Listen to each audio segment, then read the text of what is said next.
chant a prayer, and after that, we can start reading. Okay, I'm sorry, I didn't hear you. Okay.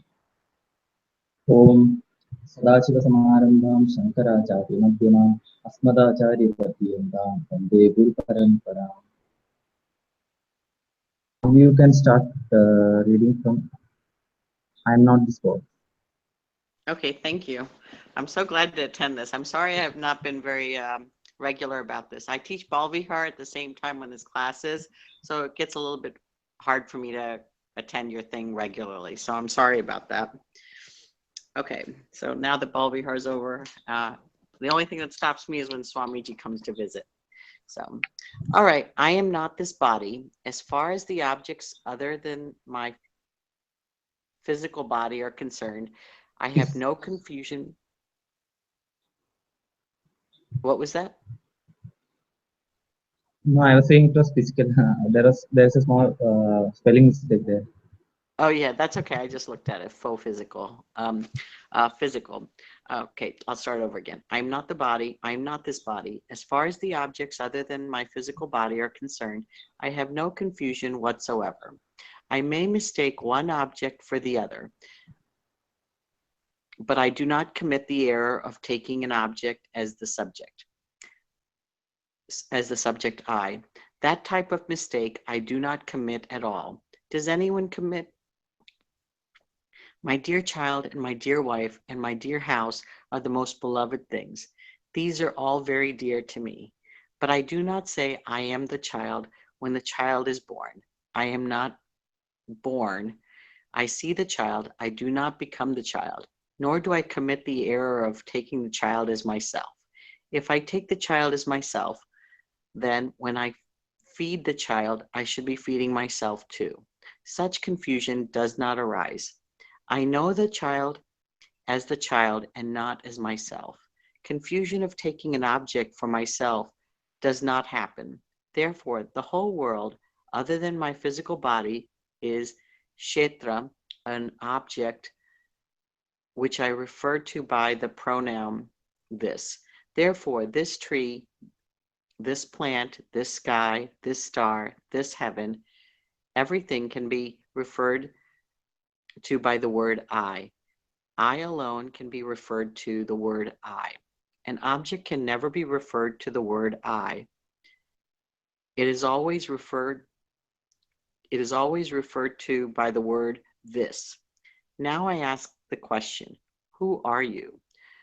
I am the son of so and so. This means the son reveals the nature of I.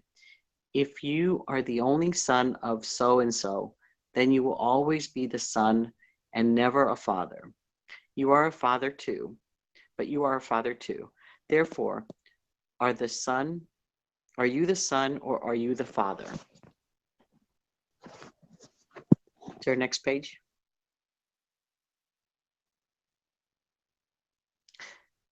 You cannot call yourself the father without having a son.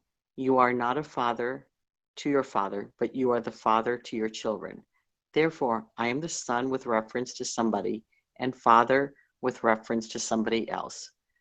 So also I am uncle, cousin, neighbor, etc., with reference to some friend, foe, etc., with reference to others. But the reference to myself, who am I, all the previous questions are related to the physical body. Therefore, I can say, I am this physical body. That is all I can say. Why? Because this physical body, I have the I, what is that, CC? The I sees. In everything else, Sense. oh, sense, okay, I only see SESC. Okay, sorry, why? Because this physical body I have, the I sense. In everything else other than the physical body, I have this sense. There is this cloth which is very close to my body, but I do not have this I sense in it. I never say, I am the cloth. I take it as this cloth, my cloth. I can say these are my clothes. The clothes are not me. Nobody has this confusion. Nobody has had this confusion. But When I touch your body, then you do not feel your body is touched. Instead, you feel you are being touched. I feel I am touched. Simple. Where this body is walking somewhere, it is not that somebody else is walking, but then I am walking. If the body is tall, I am tall. If it is fair, I am fair. Dark, I am dark. Fat, I am fat. If the body is here, I am here. It is not that the body remains here, and I walk away. So I do not keep the body. Where the body is, there I am. Therefore, when the body sleeps, I sleep. When the body stands, I stand. Wherever the body is, that I am. Whatever the body does, that I do. So I am the physical body. Therefore, when the question is asked, who are you? The question should be, I am the physical body. Nothing else in me, nothing else is me. When the body is healthy, I am healthy. When the body perishes, I perish. But this conclusion is a little too hasty. When I say I'm tall, it is not because this body is tall. Do I know the tall body or not?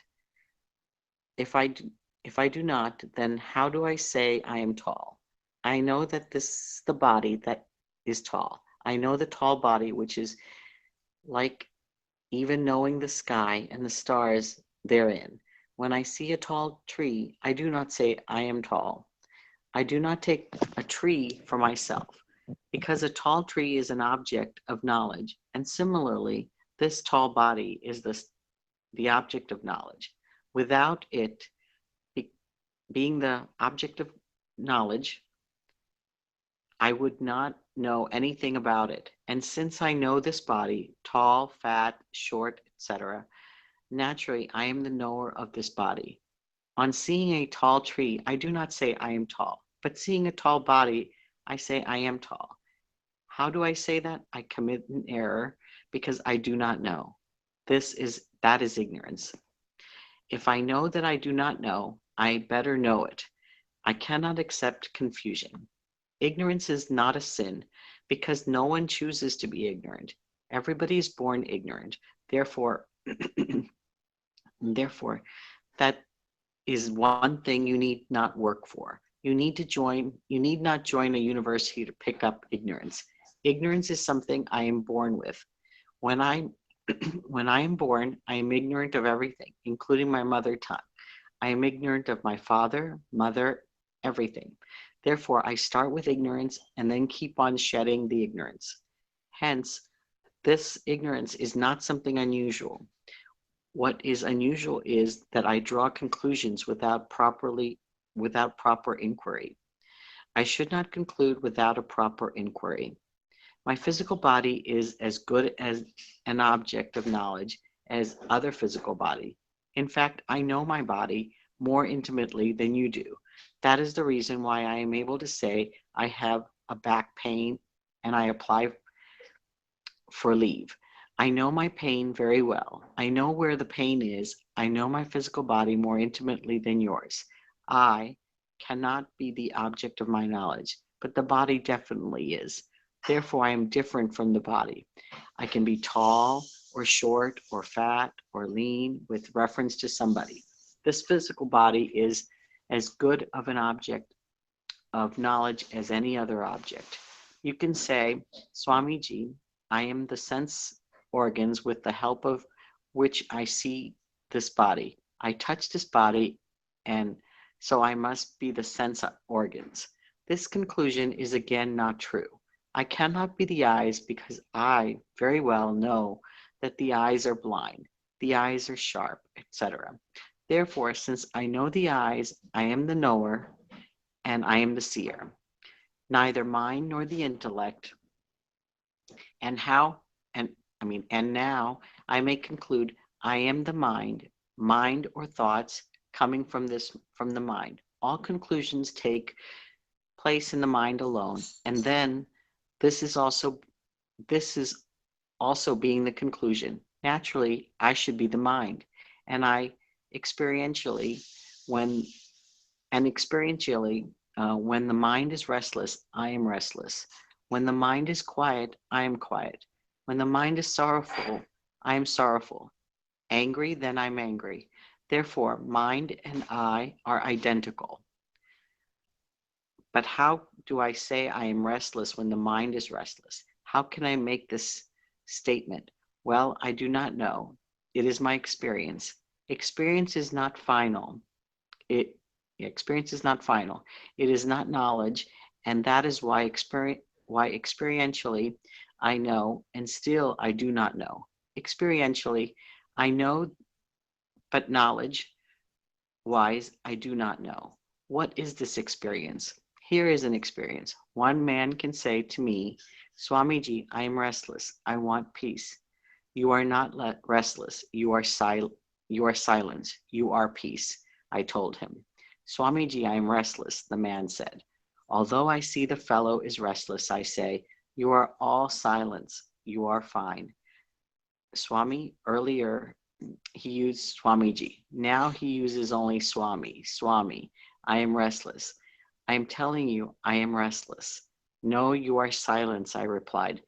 And the man told me, I am not only restless, but now also losing my temper. So I say again that I am restless. I am now also angry. Please do not go on with this. You are a Swami. I do not want you to be the target of my anger. Please do not keep on repeating, I am restless. Uh, please do not keep on repeating, I am restless, and you do something about it. Okay, I will tell you. How do you say you are angry? I asked him. Because I know my mind. Do you know your mind?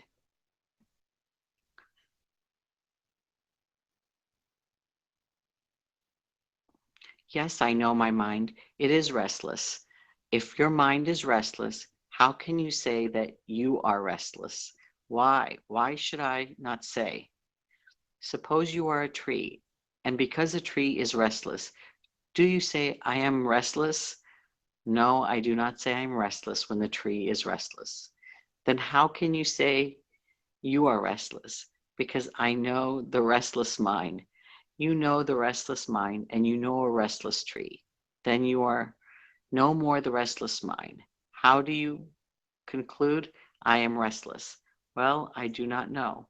That is better. That is a better statement than the previous one. You cannot make a statement that you are restless when all the time you know that the mind is restless. How beautiful.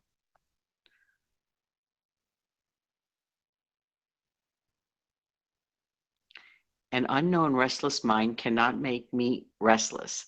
When it is unknown, I would not say I am restless. Because I do not know anything about the restlessness of the mind, if I know the mind is restless, it is an object of knowledge, and I cannot make the statement, I am restless. I am the witness of the restless mind. When I say I am restless, I am committing the mistake of taking an object for the subject. When the eye is blind and I say I am blind, I take the object, viz. the eye is as the subject. I. When when the body is tall and I say I am tall, then again I am taking the object for the subject. This is what we call a mistake, an error, subject object error, in which an object is taken for the subject. Then if you say I am memory, that is also not true, because I am there to recollect the memory, not that I have gone with the memory. I have collected them in the past, and those are the memories I can recollect. That means I am the one who recollects. Before I recollected the memories present, I was to recollect the memories, to objectify the memories. I can just recollect exactly what I did at an earlier time, what I ate. I can make a list of the items in lunch. Anyone can do it. Therefore, I am the one who is aware of what happened, and naturally, therefore, memories cannot be. So to say, Memories cannot be I. So to say that I am memory is not true. Again, to say that I am a doctor of medicine, doctor of law, etc., is also not true because I am aware of that. I am aware of the knowledge of law. I am aware of the knowledge of medicine. Therefore, with reference to the knowledge of medicine, I am a doctor of medicine, or with reference to the knowledge of law, I am a doctor of law. But I am not born a doctor nor born a lawyer. I am the one who has gathered knowledge. In fact, I know what all I know.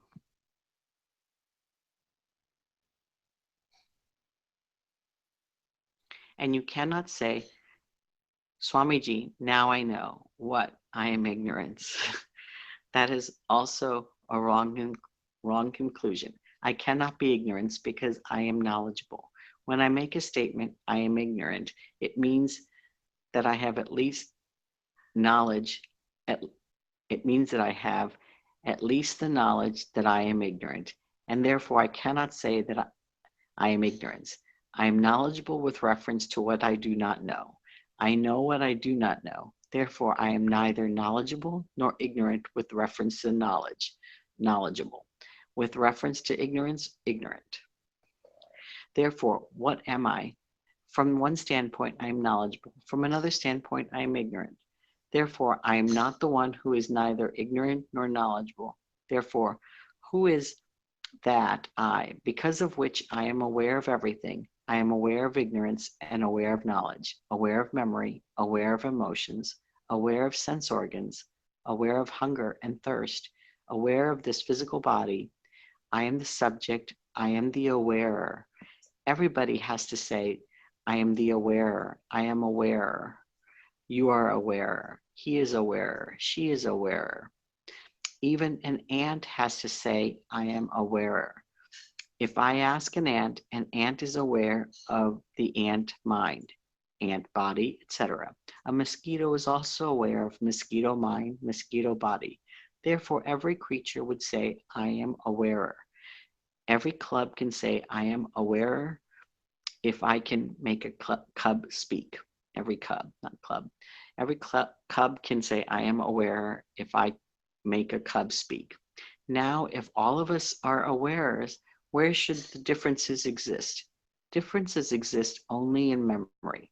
Differences should exist in knowledge. Knowledge itself is not different, but you may not know what I know. I may, where is it? I'm sorry. Maybe when I'm, okay. Where did it go? Sorry.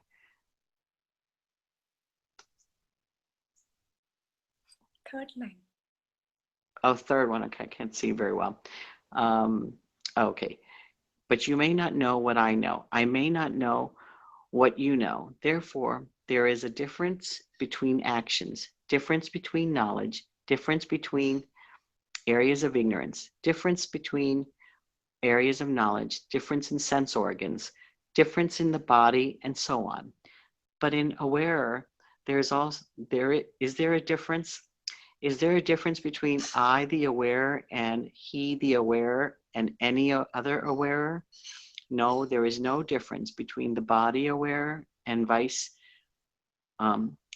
man aware, and the he aware and the she aware. That is the question. How many awares are there? Like a child, each child is like another child. Is there any difference between two children? No difference. There is no variety in children, but there is a number. In Sanskrit, we have nad avidam. Na is many in number, and vidham is variety. If all the chairs are identical in size, in color, in material from which they are made, well, you can say many, but not various. Similarly, I am awarer, you are aware, and he is aware, she is aware. Everything is awarer. There is no variety in the awares. One may say that there is no variety. but there is a number of awares. Are there a number of awares?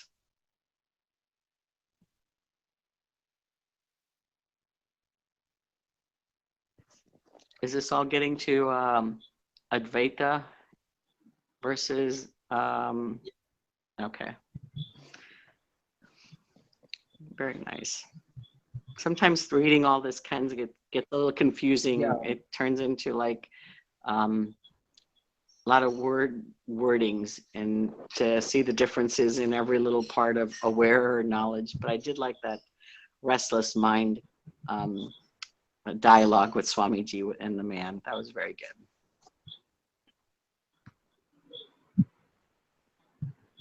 Yeah, this is actually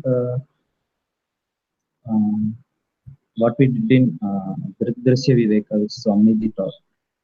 There also we were distinguishing between this Sakshi or the witness and the aware and the objects of knowledge, different objects of knowledge. So we are the common mistake committed is to take the body as the eye, the mind as the eye, the sense organs as the eye, and so on. We never take, as Swamiji said, something outside our body to be eye. It starts from there, and so we are reducing it and coming to this Sakshi. So that's what Swamiji has been doing.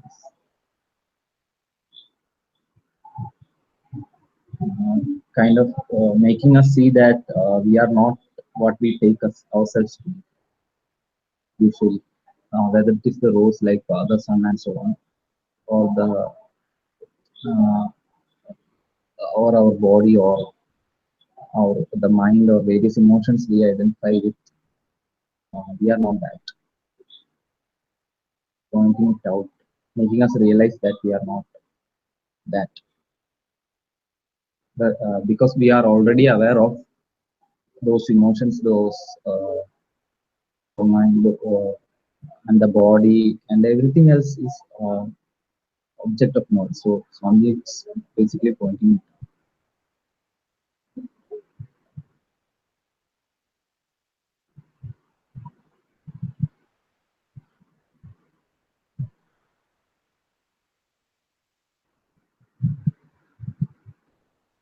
In all of this, it also makes you appreciate variety, though.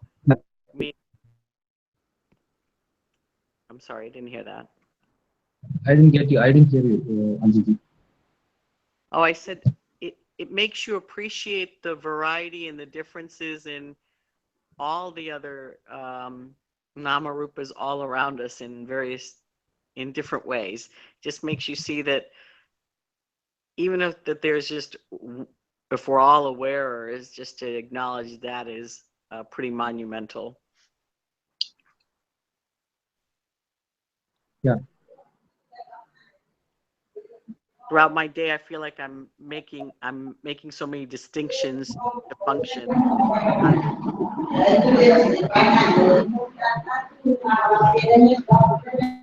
One second. I'm sorry. Disturbance.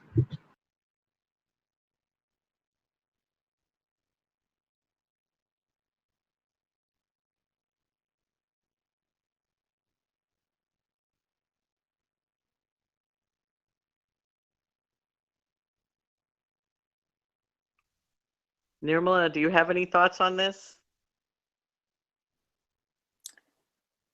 No, it is a little deep topic, so I was just reflecting. Yeah. As he said, we need to.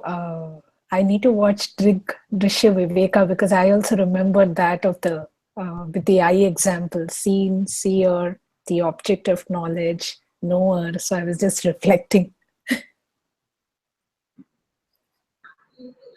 And regarding that variety and many, Swami get to more of that in the next paragraph. Yeah, Let it's me see covered if in the we have next time paragraph. to. Yeah, just check awareness. Yeah.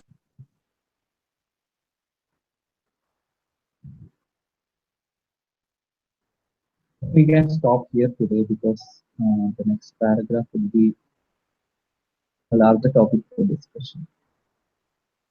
It's only one page, so I don't know if you want to Yeah. read or we can stop, no problem. Swamiji also has class today, so actually we can stop here and start next time, Sure. and we can reflect on this. This.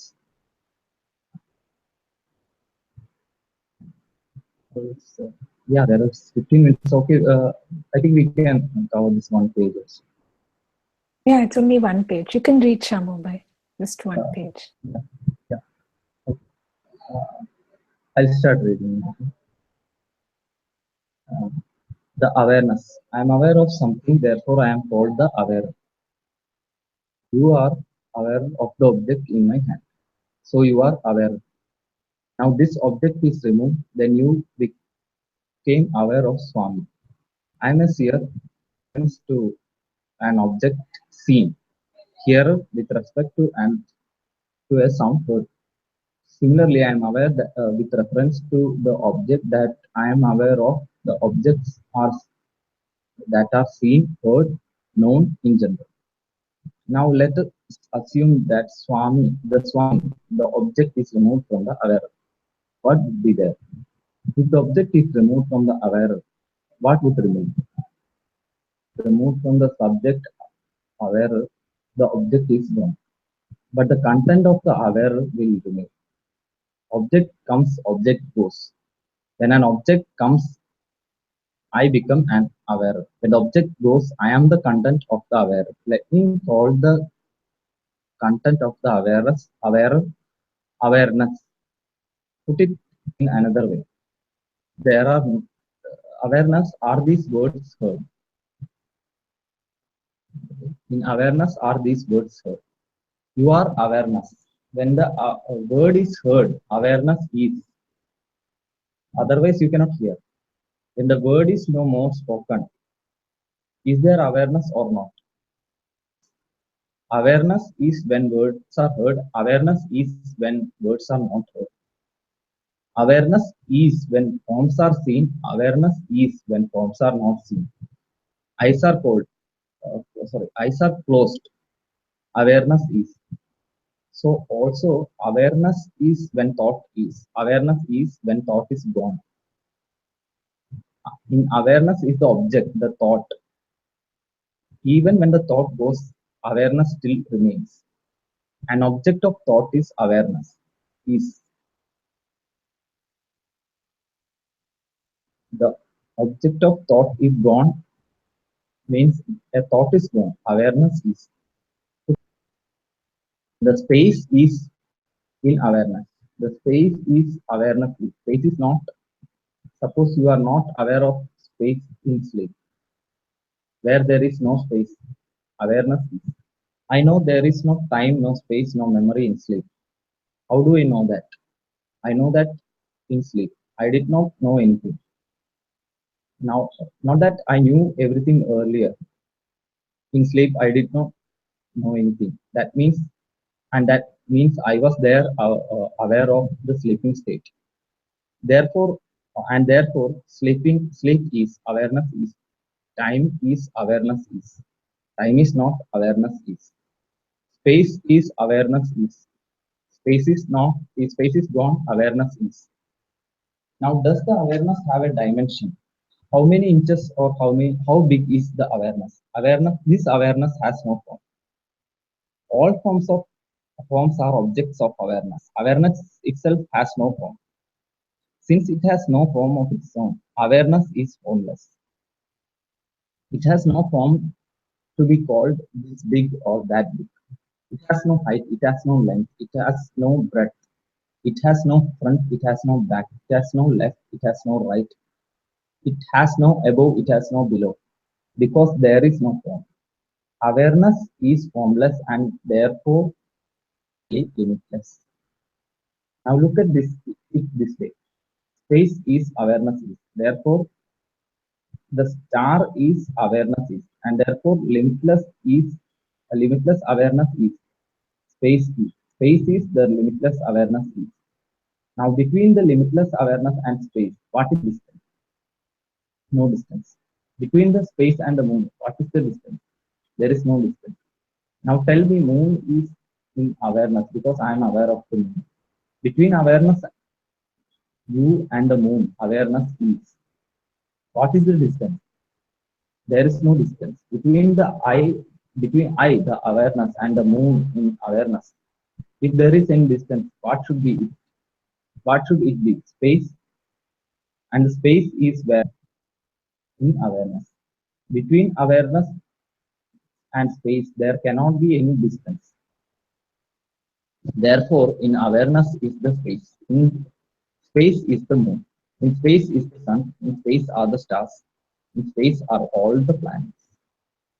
All of them, the whole physical universe is in space. The space is in awareness. Therefore, between awareness and any object in the world, what is the distance? There is no distance between awareness and this physical world. Yeah, this is again something that needs a lot of contemplation and thinking. Like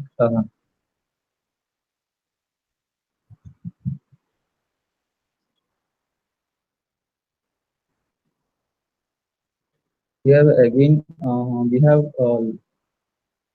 a lot of conditioning to think of something formless as space,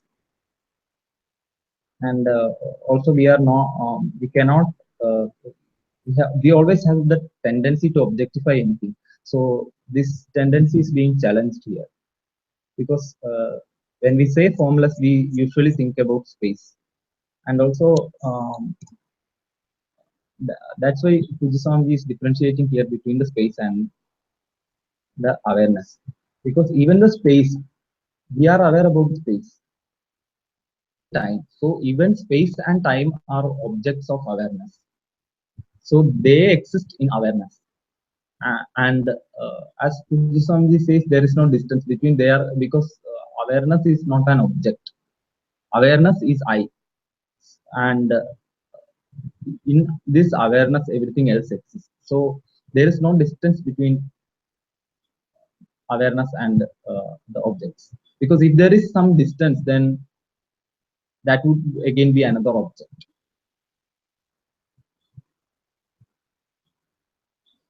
So awareness is there even when space and time does not exist. In awareness, everything else exists. This is something we have to understand.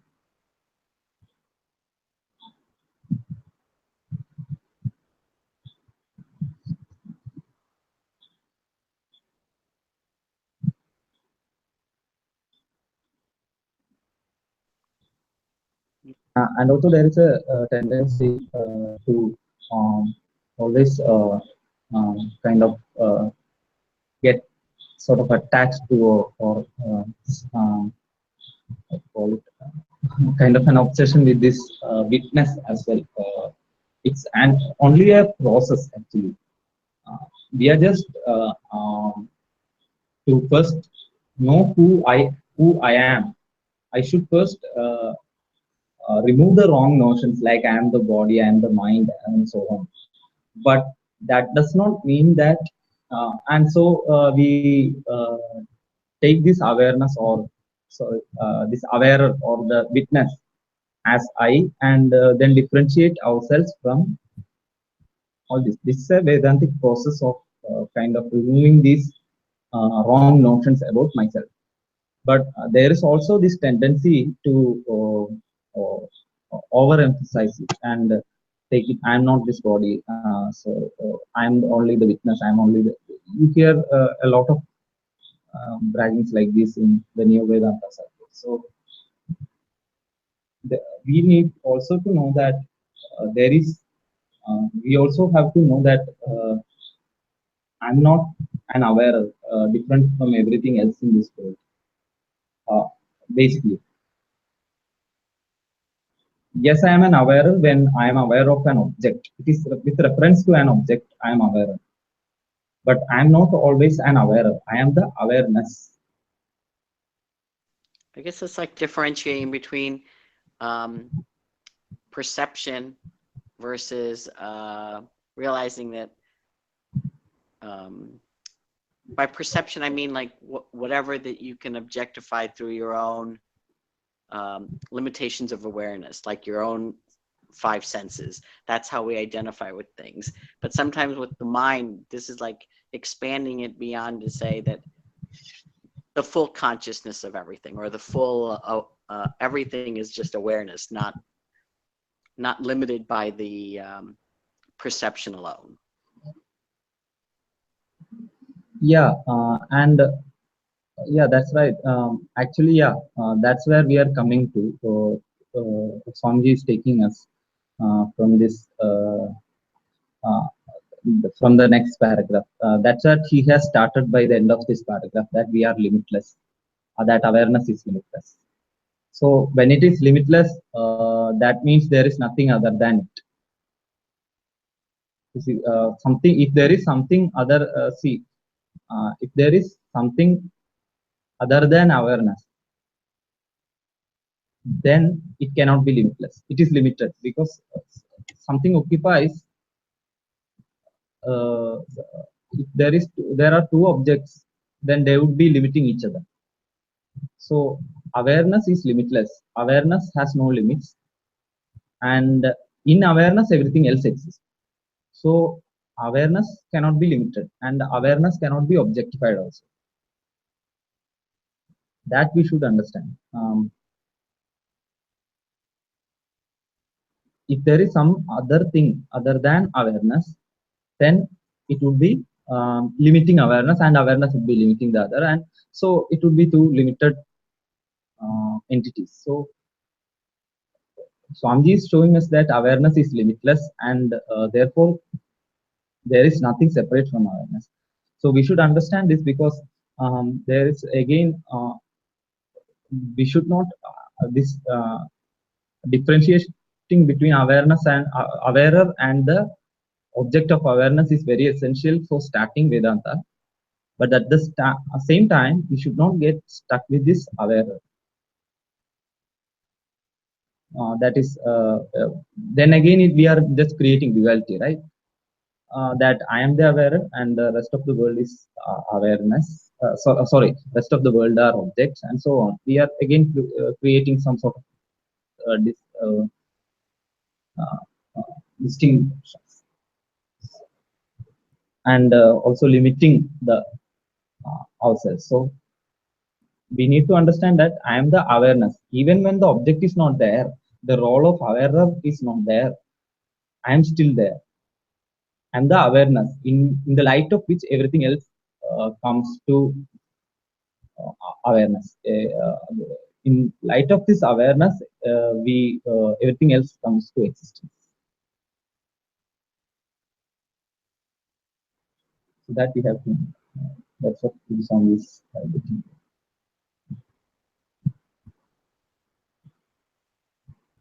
Is there any doubt or anything to discuss? No, it's very good. It's a pretty heavy topic, like Nirmala said.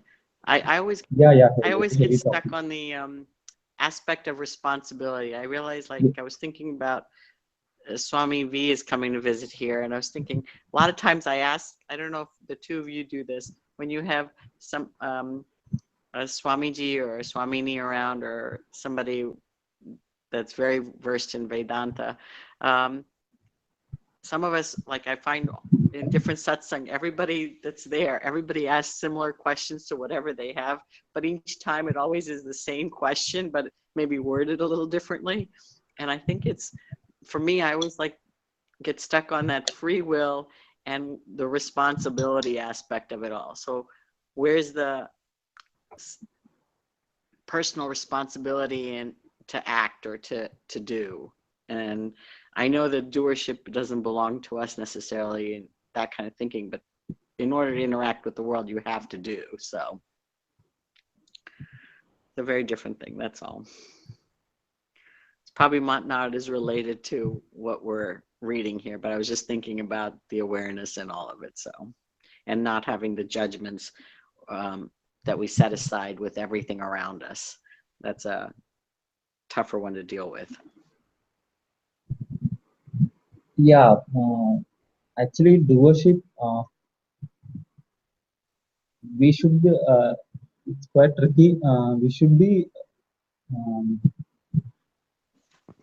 should understand that these are relative reality or transaction. We have to do our responsibilities, and there is no escaping from it.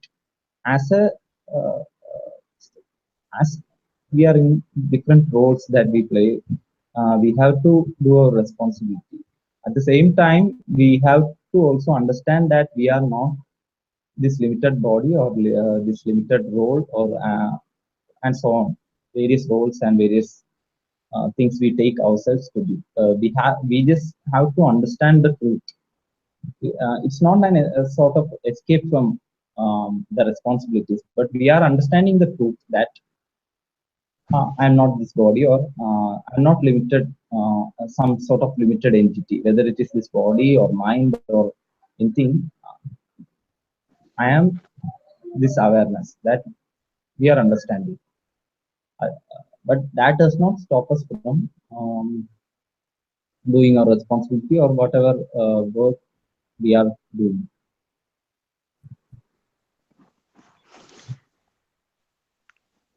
And then the responsibility probably comes to, in the role that we're playing, we can either choose to be dharmic or adharmic. And I think that's where the real doership comes in for some of us, you know, in the choices that we make. Yeah.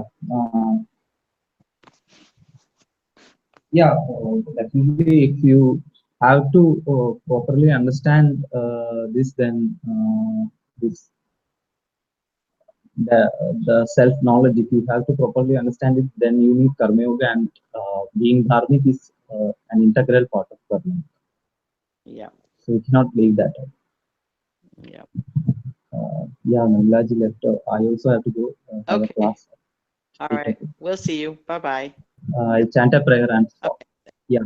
Purnama. Om Purnamada Purnamidam Purnat Purnamudachyate Purnasya Purnamadaya Purnamevavashyate. Om Shanti Shanti Shanti. Hari Om Sri Guru Namaha. Hari Om. Thank you so much. We'll see you. Bye-bye. See you. Have a good week. Thank you.